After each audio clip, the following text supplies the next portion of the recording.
Here's a look inside the Year 7 Music for Australian Kids book. It's a fully digital resource, so you need to be able to have a look inside. So it's split up into 4 main categories: the Welcome to Music, drums, keyboard, guitar, scary music, music of Australia, and individual performance.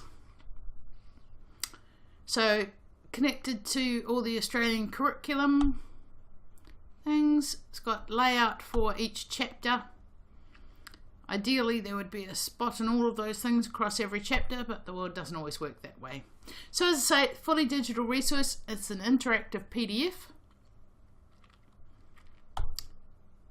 There are video links throughout that are a combination of iTunes and Vimeo, depending on what you have access to.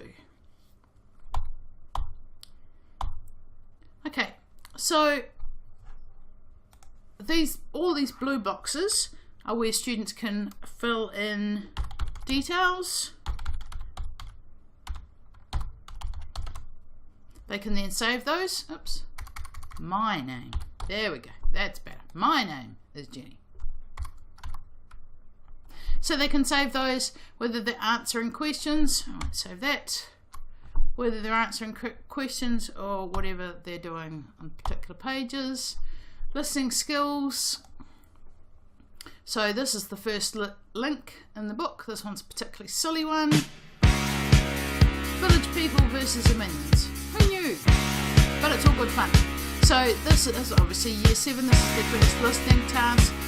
Not to scare the native too quickly. Sure you've seen enough of that. Again, they fill in their answers. Pre-test.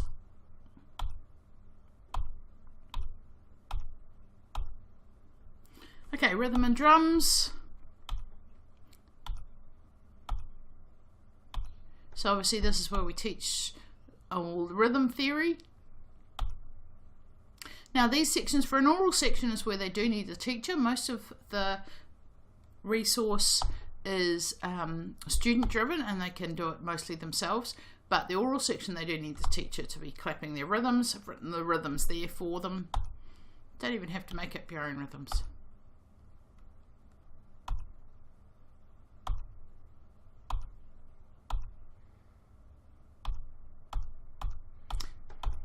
Motoring through. So at the end of each section, there's a stuff to watch.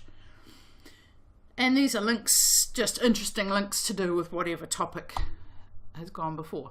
The teacher's pages, they might have, this one's got extension activities, there's some assessment notes, sometimes there's some answers on the teacher's pages. You'll notice up here in the corner, this is student, what page it is. Nothing worse than announcing which page to go to and finding theirs is the wrong page.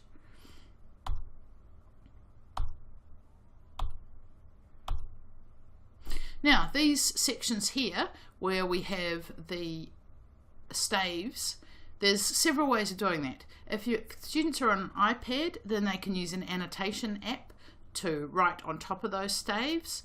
If they are on a laptop, then they can you can either print out that page for your class, or you can they can do those particular activities on a notation program. So if you've got Noteflight, or if you use Finale or Sibelius or whatever you use, they can do those activities on a notation program. And that goes with composition activities as well.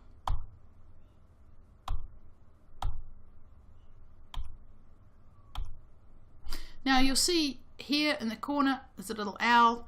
That means it's in the teacher book but not in the student resource, this page. So I'm going to go through fairly quickly because it is a long resource. There's quite a few self-reflection activities, self-appraisals and peer assessments as well. These are the rubrics. Rubrics are all pretty simple. They're not fancy rubrics. They're how you did in this activity, and there's a comment section for the teachers to fill in and to give feedback.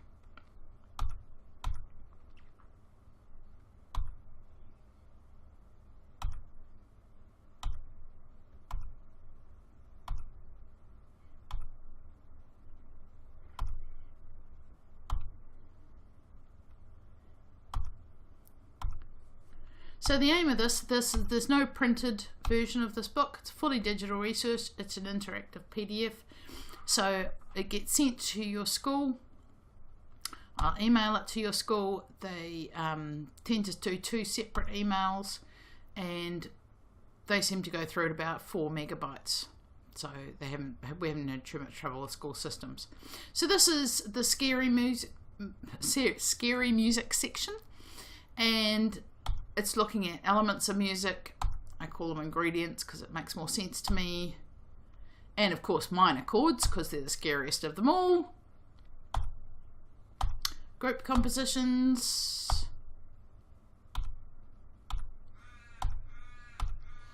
Lots of compositions in the elements section. Self-evaluation. Okay, music of Australia.